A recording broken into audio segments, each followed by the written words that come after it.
감사하며 기도드립니다. 아멘.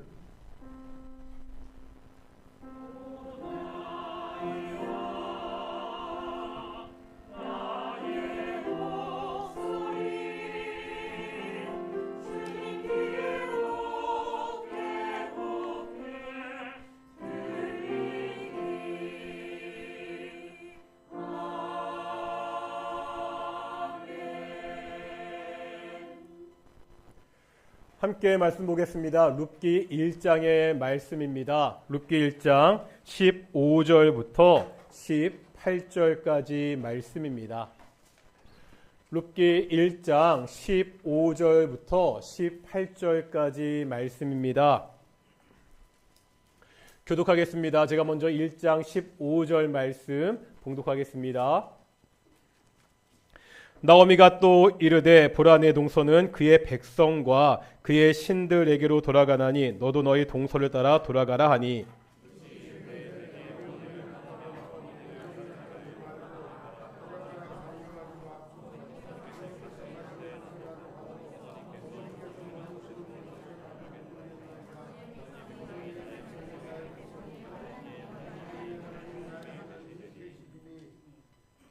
어머니께서 죽으시는 곳에서 나도 죽어 거기 묻힐 것이라.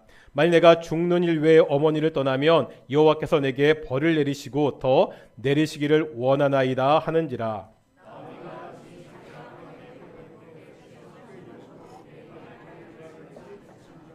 아멘. 이 시간 갈릴리 찬양대 찬양으로 하나님께 영광 돌리시겠습니다. 아멘. 찬양 감사합니다. 가끔 TV 예능에 보면 그 트민남이라는 그런 말이 나옵니다. 그게 무슨 뜻이냐면 트렌드에 민감한 남자라는 뜻이거든요. 그러니까 트렌드 유행을 쫓아가는 사람들이 있는데 제가 좀 그런 편인 것 같습니다. 좀 감기가 유행이라는데 저도 여지없이 감기에 걸려가지고요. 평소에도 목소리가 별로 좋지 않은데 오늘 조금 목소리가 많이 가라앉아 있거든요. 이해해 주시고요. 우리 성도님들도 너무 유행에 민감하지 마시고 적당히 좀 따라가셨으면 좋겠습니다. 앞뒤 자분들과 인사하겠습니다. 하나님이 우리와 함께 하십니다. 오늘도 하나님의 은혜, 하나님의 영광이 함께하는 귀한 예배가 되기를 축원합니다. 우리가 그동안 룻기의 말씀을 보다가 우리 종료주일, 부활주일 2주 동안 보지 못했습니다. 먼저 그동안 보았던 말씀을 정리해 보겠습니다. 룻기의 주인공은 룻이지만은요, 이 룻기는 나오미를 중심으로 진행이 된다고 말씀드렸습니다.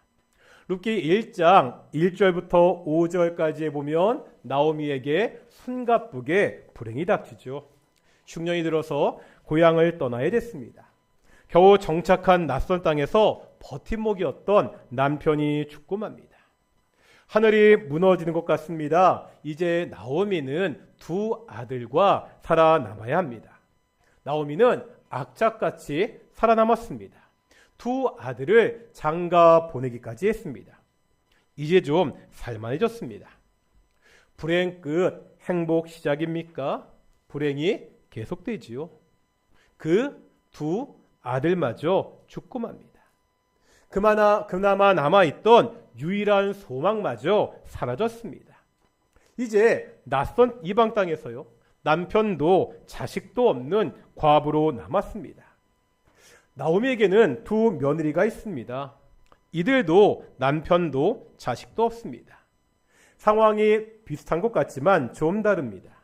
나오미가 젊다면 개가해서요, 아이를 낳고 다시 시작할 수도 있습니다. 나오미는 늙었습니다. 더 이상 결혼해서 아이를 낳을 수가 없습니다. 정말로 남은 것이 아무것도 없는 그러한 상황이었죠.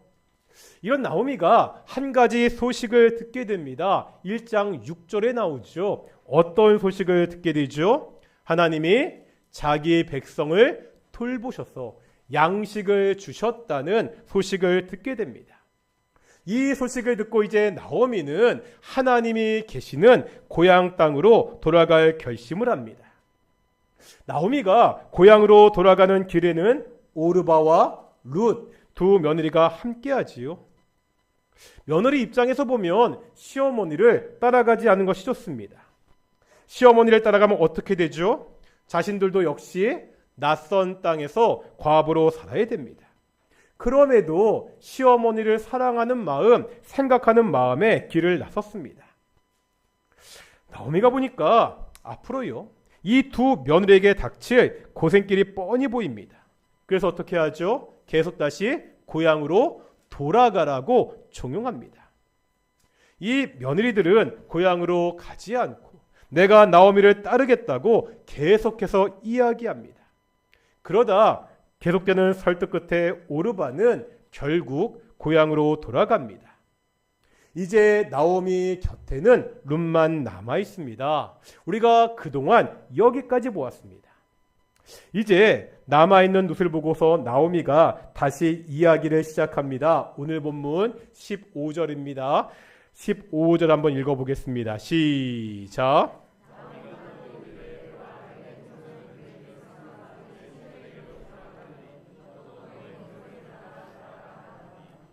여기 보니까 다시 한번 룻에게 고향으로 돌아가라 강력하게 말하고 있습니다.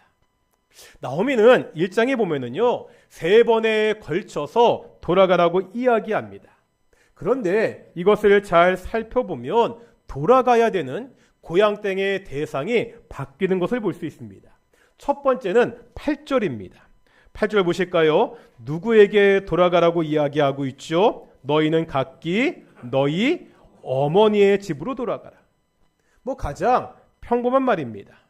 고향에는 너희 가족들이 있지 않느냐? 그들에게 돌아가라. 너희 가족들이 너희를 돌볼 것이다.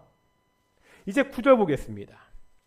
이제 9절에 보면 이렇게 말하고 있습니다. 각기 남편의 집에서 위로를 받게 하시기를 원하노라.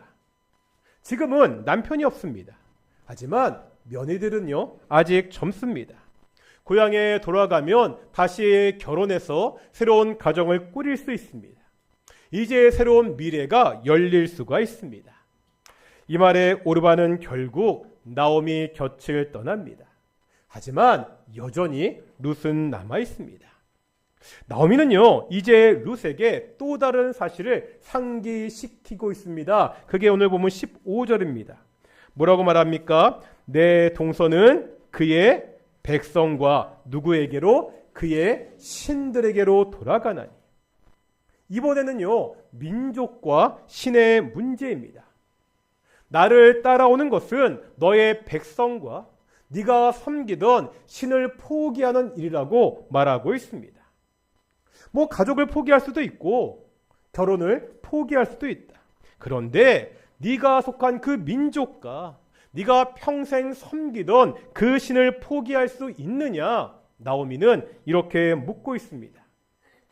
당시에 자신의 민족, 그동안 섬기는 신을 포기하는 것은 자신의 정체성을 송두리째 포기하는 것이었습니다. 내가 그동안 커왔던 모든 환경, 나를 보호하고 있는 모든 울타리를 포기하는 것을 이야기합니다. 이 나오미의 말에 룻이 어떻게 대답하죠? 16절에 보면 이렇게 룻은 말하고 있습니다. 어머니께서 가시는 곳에 나도 가고 어머니께서 머무시는 곳에서 나도 머물겠나이다. 지금 나오미가 어디를 가든지 따라가겠다고 말하고 있죠. 나오미가 머무는 곳이면 어디든지 머물겠다고 말하고 있습니다. 어디인지 장소가 중요하지 않습니다. 그곳이요, 어떤 곳인지, 상황과 환경은 고려의 대상이 아닙니다. 고려할 상황은 오직 하나, 어머니 나오미가 있는 곳입니다. 시어머니 나오미가 있는 곳이면 그곳이 어떤 곳이라고 내가 함께 있겠다고 그렇게 말하고 있습니다. 이제 계속 말하죠. 어머니의 백성이 나의 백성이 되고 어머니의 하나님이 나의 하나님이 되시리니. 무슨 말이죠? 나오미가 마지막 카드로 썼던 말이 있잖아요. 그 말을 그대로 대답하고 있습니다. 나오미는 룻에게 네가 너의 백성과 신까지 포기할 수 있느냐 이렇게 물었습니다. 이 물음에 나는 포기할 수 있습니다. 나의 백성도 나의 신도 포기할 수 있습니다. 자신의 정체성을 모조리 완전히 버릴 수 있다고 그렇게 말하고 있습니다. 룻은 계속해서 말합니다. 이제 17절입니다. 이렇게 말하고 있죠. 어머니께서 죽으시는 곳에서 나도 죽어 거기 묻힐 것이다. 이런 이야기입니다. 우리가 결혼식 때 보면 주례사가 이런 이야기를 합니다. 죽음이 두 사람을 갈라 놓을 때까지. 참 아름다운 사랑입니다. 그런데 이 말을 잘 생각해 보면 아무리 깊은 사랑도 아름다운 사랑도 분명한 한계가 있습니다. 뭐가 한계죠? 죽음입니다. 아무리 사랑하는 사람도 죽음 앞에서는 어쩔 수 없습니다. 죽음은 사랑하는 사람을 갈라놓습니다. 하지만 당시 고대 근동에서는 이 죽음에 의해서도 헤어지지 않는다고 생각했습니다. 이 말은 그냥 상징적인 말이 아니라 실제적인 근거가 있었습니다. 당시는 무덤을요 주로 동굴에 만들었습니다. 커다란 동굴을 가족묘 그렇게 사용했습니다. 그런데 이 동굴 무덤은 둘로 나눠져 있었는데요. 한 군데는 장사를 지내고 마친 시체를 놓아두는 곳입니다. 다른 한 군데는 살이 다 썩고 나면 그 뼈들을 따로 모아서 놓는 공동 뼈 보관소가 있습니다. 우리나라에서도요 부부가 죽으면 합장하잖아요. 같이 옆에 묻기도 합니다. 하지만 관도 있고요. 흙도 가로막혀 있어서 실제로 그 뼈와 뼈가 만나지는 못하잖아요. 하지만 당시에는 이 뼈만 모아서 함께 보관했기 때문에 실제로 뼈와 뼈가 만나게 됩니다. 룻은 죽어서도 나오미와 실제 함께할 수 있다는 거예요. 지금 이것을 이야기하고 있습니다. 다시 말하면 룻의 충성은요 죽음을 각오한 충성입니다. 내가 어머니를 따라 무덤까지 함께하겠다고 그 충성을 고백하고 있습니다. 17절에서 룻은 또 이렇게 말하죠. 만일 내가 죽는 인류의 어머니를 떠나면 어떻게 된다고요? 여호와께서 내게 벌을 내리시고 더 내리시기를 원하나이다. 여기 하반절에 여호와께서 내게 벌을 내리시고 더 내리시기를 원하나이다 이렇게 나오고 있는데 이것은 당시 사람들이 맹세를 할 때 하던 일종의 맹세의 공식이었습니다. 우리가 하늘 땅 별 땅 하면서 내가 하늘과 땅에 맹세하잖아요. 그것과 비슷합니다. 학자들은 이렇게 말합니다. 당시 사람들이 이 맹세의 공식을 이야기하면서 손으로 이렇게 자신의 목을 치는 제스처를 취했을 것이라고 이야기합니다. 이게 어떤 의미겠습니까? 내가 목이 쳐서 죽겠다는 거죠. 내가 지금 맹세를 하는데 이 맹세를 하면 내가 죽겠다는 그러한 의미입니다. 지금 룻은요 자신의 목숨을 걸고 있습니다. 내가 어머니를 따르겠다는 이 맹세를 어기면 하나님의 저주를 받을 것이라고 그렇게 맹세하고 있습니다. 이제 우리가 정말 던져야 되는 질문이 있습니다. 도대체 룻이 어떻게 이럴 수 있었느냐는 겁니다. 룻은 지금 아무것도 없는 시어머니를 위해서 죽음에 이르는 맹세를 하고 있습니다. 룻을 이렇게 만든 원동력이 무엇입니까? 쉽게 룻이요 이방신을 버리고 하나님을 섬겼기 때문이다 이렇게 말하기도 합니다. 아까 보았던 16절에 보면 룻이 나의 하나님 이렇게 말하기 때문입니다. 그래서 오늘 본문의 말씀을 룻이 어떻게 이방신을 버리고 하나님을 섬기게 되었는지 살펴보는 개종의 이야기로 보기도 합니다. 실제 유대인들은 그렇게 생각했습니다. 탈굽력이라는 것이 있습니다. 아람어로 구약 성경을 쉽게 풀어 쓴 역본입니다. 그 탈굽력에 보면 이런 장면이 있습니다. 룻이 먼저 나오미에게 나는 개종하기를 원합니다. 이렇게 말합니다. 이에 나오미가 네가 정말로 유대교를 믿을 것이냐 조목조목 묻게 됩니다. 거기에 대한 룻의 답변이 오늘 본문의 이야기라는 거죠. 생각해 보겠습니다. 정말 그렇습니까? 오늘 본문의 말씀이 룻의 개종에 관심을 두고 있습니까? 결과적으로 개종하게 되었습니다. 하지만 오늘 본문은요, 룻의 개종에 초점이 맞춰져 있지 않습니다. 룻의 고백을 다시 한번 볼까요? 룻은요, 어머니의 하나님을 고백하고 있습니다. 그 어머니의 하나님이 자신의 하나님이 될 것을 말하고 있지요.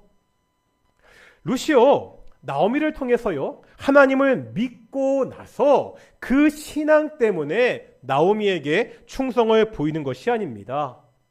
오히려 나오미에 대한 충성이 하나님에 대한 신앙으로 이어지고 있는 것을 볼 수가 있습니다. 지금 본문은요, 룻의 개종보다는 인간적인 충성과 헌신적인 삶에 더 관심을 보이고 있습니다. 지금 룻을 진정한 이스라엘 백성으로, 하나님의 백성으로 만든 것은 나는 하나님을 믿습니다는 신앙 고백이 아니라는 거예요. 룻이 나오미에게 보여준 그 헌신적 삶의 결단이 하나님의 백성으로 만들고 있습니다. 이때 우리가 이 말을 오해하면 안 됩니다. 이 말이요, 우리의 구원이 믿음이 아니라 삶에 달려있다는 말이 아닙니다. 우리가요, 이웃에 대해 헌신적인 충성을 보여주어야 구원을 받을 수 있다, 이런 말이 아닙니다. 우리가 어떻게 구원받지요? 오직 믿음으로 구원을 받습니다. 우리는 예수님을 믿기 전에 죽었던 사람들입니다. 죽었던 사람이니까 행위가 개입할 여지가 전혀 없습니다. 오직 은혜로 믿음으로 말미암아 구원을 받습니다. 분명 룻의 고백의 밑바탕에는요, 하나님의 은혜가 있습니다. 모함 여인을 하나님의 백성으로 만드시는 하나님의 섭리가 있습니다. 하나님의 은혜, 하나님의 섭리가 먼저입니다.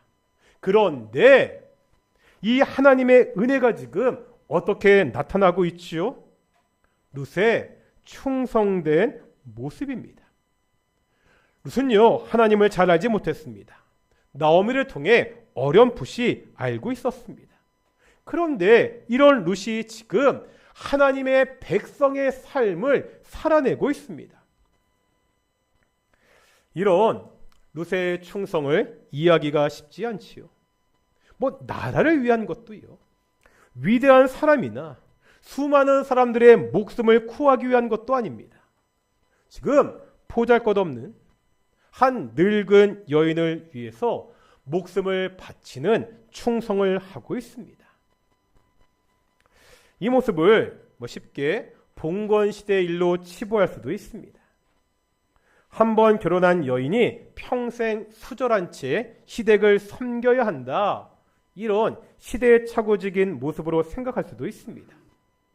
옛날이니까 가능했지, 이렇게 말할 수도 있습니다. 정말 그렇습니까?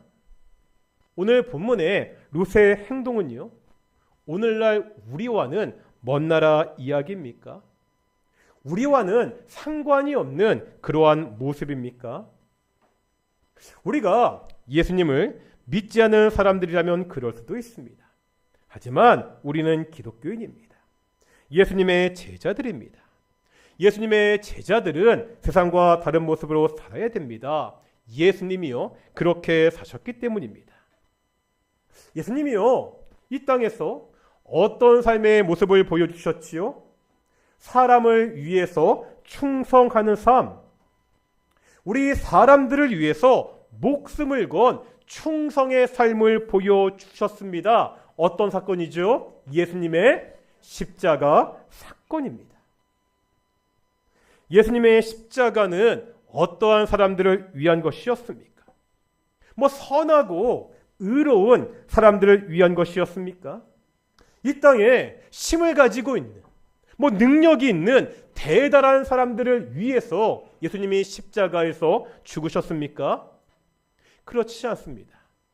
우리가 자주 보았던 말씀이 있죠. 로마서 5장 보겠습니다. 신약성경 245페이지입니다. 로마서 5장 8절입니다.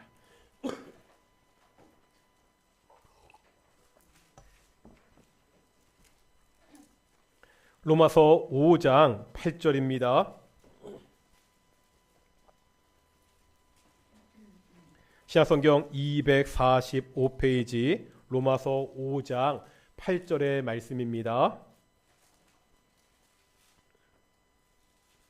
중요한 말씀이니까 다 찾으시고요.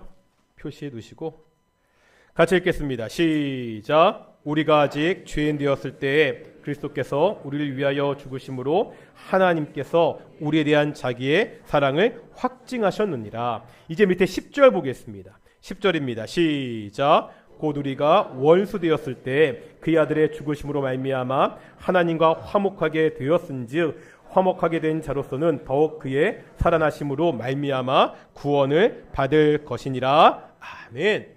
8절과 9절 우리가 어떠한 상태였다고요? 8절에 보면 아직 죄인 되었을 때, 10절에 보니까 아직 원수 되었을 때 우리가 죄인이었습니다. 하나님과 원수였습니다. 바로 이런 우리를 위하여 하나님의 아들이 십자가에서 죽으셨습니다. 아무 가치가 없는, 보잘것없는 하나님의 심판 아래에 있는 그들을 위해서 하나님의 아들이 죽으셨습니다. 이것이 예수님의 십자가 사건입니다. 우리에게 나타난 하나님의 사랑과 충성의 모습입니다. 예수님이 우리에게 이렇게 말씀하십니다. 누구든지 자기 십자가를 지고 나를 따르지 않는 자도 능히 내 제자가 되지 못하리라. 우리가 예수님의 제자라면 자기 십자가를 지고 예수님을 따라야 됩니다. 예수님의 제자들이라면 예수님의 삶을 닮아야 됩니다. 어떻게 해요? 예수님과 같이 다른 사람들을 섬기는 삶을 살아야 된다고 성경은 말씀하고 있습니다. 제가 조이라는 선교단체 이름에 대해서 여러 번 말씀드린 적이 있죠. J-O-Y, 조이는 영어로 기쁨이라는 뜻입니다. 그런데 이 선교단체가 이 이름을 쓰는 것은 그냥 기쁨이라는 뜻이 아니라 좀 더 깊은 의미가 있다고 말씀드렸습니다. 기억나시죠? 먼저 J, 어떤 뜻이죠? Jesus first.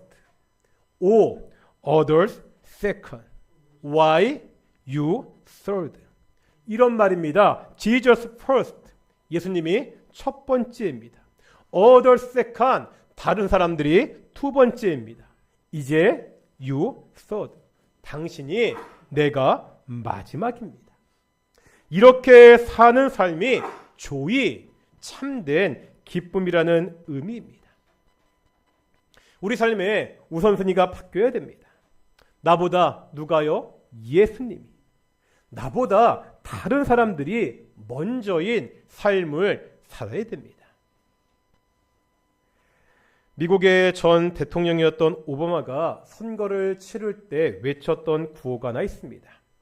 처음 대통령 선거를 치를 때 민주당 내에서 경선을 했습니다. 이때 경쟁 후보가 클린턴 전 대통령의 부인이었던 힐러리 의원이었습니다. 경선이 시작할 때 많은 사람들이 당연히 힐러리가 여유 있게 이길 것이라고 예상했습니다. 힐러리에 비해서 오바마는 말 그대로 듣보잡이었습니다. 그런데 막상요, 뚜껑을 열어보니까 돌풍이 대단했습니다. 이 오바마의 선거 구호가 미국인들의 마음을 사로잡았습니다. 혹시 기억나십니까? 그 구호는 체인지, 변화였습니다. 변화. 그런데 오바마가 말하는 변화는 거창한 것이 아니었습니다. 오바마는 이렇게 이야기했습니다. 미국인들은 정부가 자신의 모든 문제를 해결할 것이라고 기대하는 것이 아닙니다. 다만 정부 정책의 우선순위를 조금만 바꿔도 우리 아이들이 품격 있는 인생을 살 수 있고 모든 사람들에게 새로운 기회가 주어질 수 있다는 것을 뼛속 깊이 본능적으로 압니다. 오바마가 말했던 변화는요, 국가의 정책을 완전히 뒤집어 놓는 것이 아니었습니다. Just a slight change in priorities. 작은 우선순위에서 작은 변화, 그것이 중요하다는 거예요. 정책의 우선순위를 조금만 바꾸어도 지금보다 훨씬 나은 삶을 살 수 있다고 그렇게 말했습니다. 이 말에 많은 미국 사람들이 공감하고 오바마에 열광했습니다. 우리 삶이 바뀌어야 됩니다. 왜 그렇죠? 우리가 구원받아 새 사람이 되었잖아요. 이것은 혁명적인 변화입니다. 죽었던 사람이 새로운 생명을 얻은 사건입니다.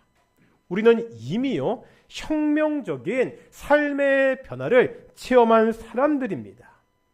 이런 혁명적인 변화를 경험한 사람들은 이제 내가 살아가는 삶의 현장에서 작은 변화를 만들어 가야 됩니다.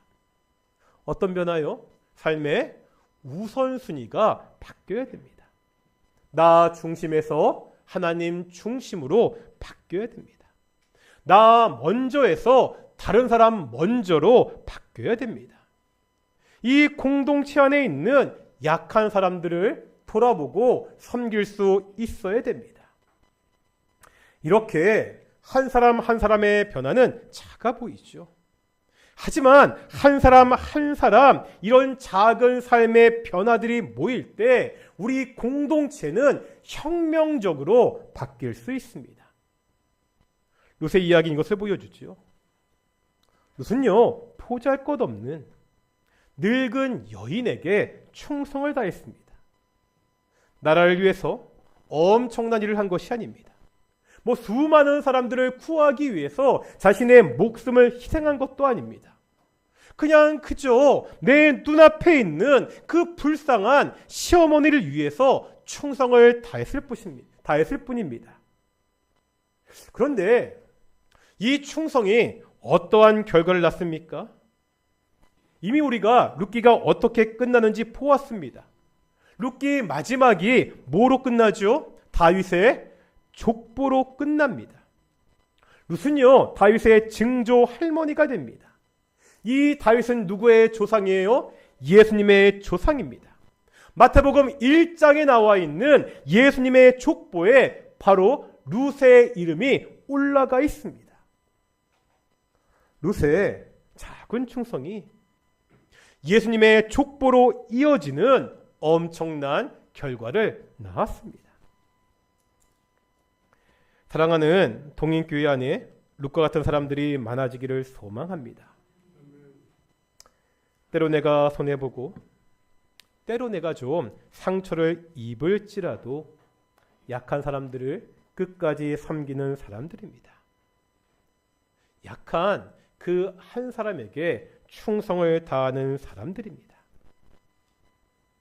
이런 헌신과 충성을 통해 연약한 한 사람이 세워질 수 있습니다. 그 한 사람 한 사람 세워지는 일을 통해서 우리 동인교회 공동체가 건강하고 풍요롭게 변화될 수 있습니다. 우리 동인교회가 룻과 같이 서로에게 충성하는 공동체, 서로를 돌아보는 그러한 교회, 다른 사람들을 사랑하고 섬기는 교회가 되기를 축원합니다. 우리 전에 했던 찬양인데요. 우리 사랑의 주님이 날 사랑하시네. 한번